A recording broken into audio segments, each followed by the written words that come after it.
بسم اللہ الرحمن الرحیم۔ السلام علیکم، میں سمیع ابراہیم ہوں اور آپ دیکھ رہے ہیں ہمارا یوٹیوب اور فیس بک چینل۔ پاکستانی میڈیا پر اگر ہم نظر ڈالتے ہیں تو ہمیں یہ خبریں ملتی ہیں کہ جی بہت زبردست کام ہونے والا ہے، چاہے وہ الیکٹرانک ہے چاہے وہ پرنٹ ہے۔ ہیڈ لائنز کہ بہت جلد اربوں ڈالر کی انویسٹمنٹ آنے والی ہے، یہ جنگ کی بھی لیڈ ہے۔ باقی بھی اگر اس پہ میڈیا پر ہم دیکھیں تو ایک یہ بات نظر آ رہی ہے کہ جی بہت انویسٹمنٹ آ رہی ہے، ملک بڑی ترقی کر رہا ہے، اور نگران وزیر اعلیٰ محسن نقوی صاحب یہ ہم سناتے ہیں کہ بس اب ٹیم اچھی ہونی چاہیے، ہم نے بہت کچھ سیکھ لیا ہے۔ ایسا لگ رہا ہے کہ الیکشنز کا جو انعقاد ہے وہ مجھے کوئی بہت جلد میٹیریلائز ہوتا ہوا نظر نہیں آ رہا۔ میں آپ کو اپنی رائے بتا رہا ہوں۔ پھر بلوچستان کے جو منسٹر ہیں ان کی ایک سٹیٹمنٹ ہے کہ بیوروکریسی جو ہے وہ وزیر اعظم کے احکامات نہیں مانتی، بلوچستان میں نگران حکومت کے احکامات نہیں مانتی۔ ایک تاثر وہ دینے کی کوشش کر رہے ہیں کہ something needs to be done, اور صرف انہوں نے وہ جو فیسیلیٹیشن کونسل ہے اس کے اقدامات کی بڑی تعریف کی ہے۔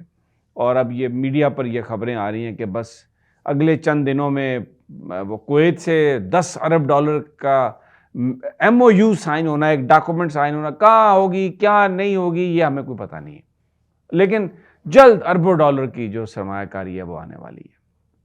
بیوروکریسی نہیں مان رہی، رکاوٹیں ڈال رہی ہے، تو اب پھر کچھ کیا کیا جائے، قانون میں کیا جائے تو اس کی تو ایکچولی تو پھر اس کا مطلب تو یہ ہے کہ آپ الیکشنز کروا کے حکومت ان لوگوں کو دیں جو عوام کے نمائندے ہیں، جو بیوروکریسی کو کسی قانون کے تحت بلا بھی سکیں، چلا بھی سکیں، لیکن یہ کچھ ہمیں اس میں اور جو ہے وہ some thing different is coming out of it.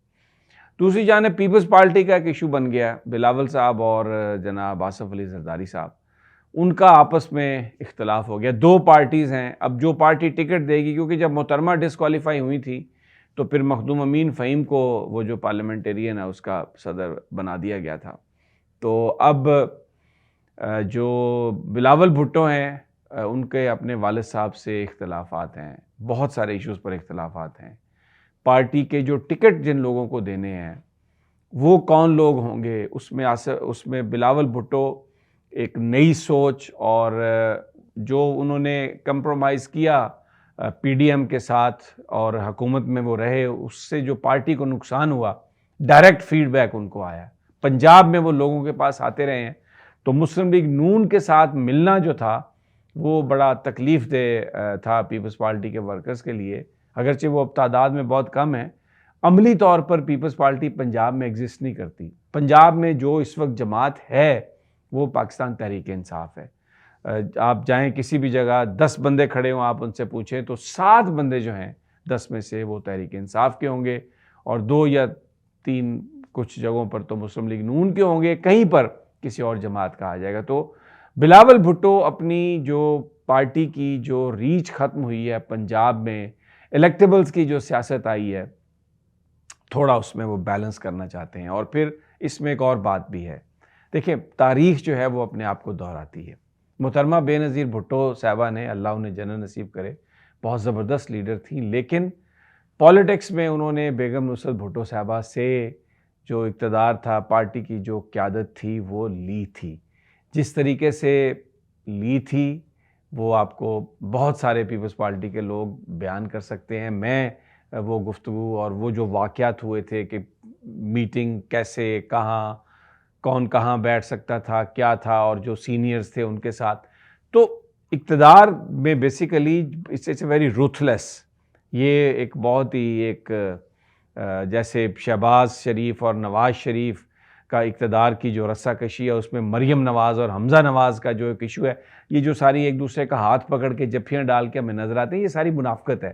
آپس بیچ میں وہ جو نواز شریف بات بولتے ہیں نا کہ بغل میں چھری منہ میں رام رام، یہ پالیٹکس میں یہ ہے۔ تو پیپلز پارٹی اس سے اب گزر رہی ہے ویزیبلی، نون لیگ میں یہ بیہائنڈ دا سین ہے۔ جب آپ کو حلوہ ملنے والا ہو، اقتدار ملنے والا ہو، تو ہر آدمی تھوڑا رک جاتا ہے۔ مریم نواز تھوڑا رک گئی ہیں، اس لیے کہ نظر آ رہا ہے کہ شاید ابا جی وزیر اعظم بن جائیں، اور اب آپ ان کی جو جس طریقے سے میڈیا میں پروجیکشن ہے، تو اس لیے وہ تھوڑا اس وقت شہباز شریف صاحب کے حوالے سے رک گئی ہیں۔ لیکن یہ آپ یاد رکھیں، جب امریکن ایمبیسڈر آیا شہباز شریف صاحب سے ملنے تو وہاں پر حمزہ شہباز یا شہباز شریف صاحب کو نہیں بلایا گیا. امریکن ایمبیسڈر کی جو ملاقات تھی وہ شیڈیول کے تحت ہوئی تھی. ایسا نہیں تھا کہ صبح فون آیا کہ وہ آ رہے ہیں تو ان کو آپ نے یہ میں آپ کو جو ہمارے نظام کی منافقتیں ہیں میں آپ کو ان کو بتا رہا ہوں کہ کس طریقے سے یہ چیزوں کو آگے لے کے جاتے ہیں. تو پیپلز پارٹی کے اندر جو اختلاف ہے وہ میں اس کو میں ابھی ماننے کے لیے تیار کہ بلاول بھٹو کو بہت نظریاتی ہیں، وہ ذوالفقار علی بھٹو کی طرح کسی نظریے کو لے کے چل رہے ہیں، لیکن اس وقت باپ بیٹے میں اقتدار کی کشمکش ہے. اور یہ لوگ بتاتے ہیں کہ زرداری صاحب خود بھی سمجھتے ہیں کہ اس ساری صورتحال میں اگر وہ وزارت عظمیٰ کے کینڈیڈیٹ ہوں تو there is nothing wrong about it. انہوں نے یہ بات کہی ہے کہ بلاول ہمارا وزیر اعظم ہوگا اور یہ اس طرح سے ہوگی ساری بات، لیکن اور بہت سارے فیکٹرز ہیں بیچ میں. ایک آدمی جو ممبران ہیں صوبائی اسمبلی کے، قومی اسمبلی کے، وہ کس کے لائل ہیں، کس کے ساتھ جائیں گے آگے الیکشنز کے بعد، یہ بڑا ایک امپورٹنٹ یہ مرحلہ ہے. تو اس لیے یہ چیزیں بڑی اہم ہیں.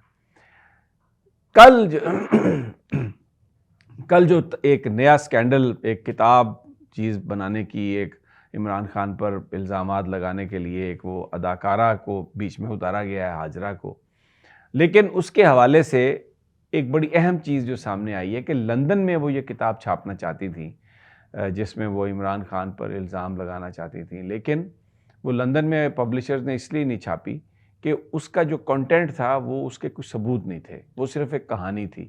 تو پبلشر نے کہا کہ میں کسی قانونی معاملے میں نہیں پڑھ سکتا، یہ پاکستان سے ریلیٹڈ معاملہ ہے، تو آپ اسے پاکستان میں جا کے چھاپیں، پاکستان میں پریس کانفرنس کریں، وہاں پر اگر حکومت آپ کے ساتھ ہے تو کوئی کسی طرح سے بھی آپ کو نہیں پکڑا جا سکتا، یہاں پہ تو ہمیں پکڑ لیا جائے گا.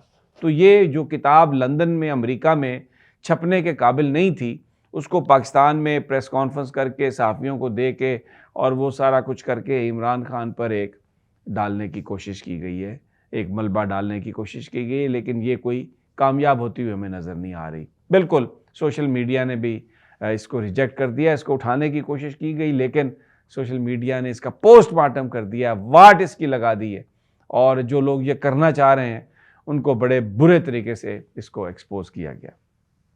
اب جو اس وقت جو ساری سیاسی صورتحال ہے اس میں ایک جو بڑا چیلنج اب انتظامیہ کے سامنے ہے کہ کس طریقے سے عمران خان کو عدالت میں پیش کیا جائے. اس کے لیے مختلف میٹنگز ہو رہی ہیں، مختلف منصوبے بنائے جا رہے ہیں. ایک جو منصوبہ ہے وہ یہ ہے کہ عمران خان کو عدالت میں پیش کرنے کی بجائے ویڈیو لنک پر ان کی حاضری لگا لی جائے، ویڈیو لنک پر. اور اس سے پہلے یہ پچھلے 3-4 دنوں سے ہم نے دیکھا ہے کہ یہ ہوا. اس سے پہلے عمران خان درخواستیں کرتے تھے، اسلام آباد ہائی کورٹ نے فیصلہ محفوظ رکھا اور کہ جی مجھے ویڈیو لنک پر اتنے مقدمے ہیں میں نہیں آ سکتا، ویڈیو لنک پر حاضری لے لیں. نہیں، ضمانت کی درخواست، انہوں نے کہا جی نہیں، ملزم کا آنا ضروری ہے. اور اب جب کورٹ نے بلایا عمران خان کو پروڈکشن آرڈر، اور کیونکہ ابھی خواہش یہ ہے کہ اس کی کہیں فوٹو نظر نہ آئے، اس کی کہیں تصویر نظر نہ آئے، اس کی کہیں آواز نہ سنائی دے، صحافیوں سے وہ بات نہ کر سکے، تو اب یہ ایک جو سوچا جا رہا ہے، جس پر بڑی ایکٹیولی کام ہو رہا ہے کہ ان کی حاضری 28 تاریخ کو لگوا لی جائے ویڈیو لنک کے ذریعے اور ان کو دور رکھا جائے کیمرے سے. But let's see what happens. اجازت اگلی ویڈیو تک، انشاءاللہ جلد ملاقات ہوگی. اللہ نے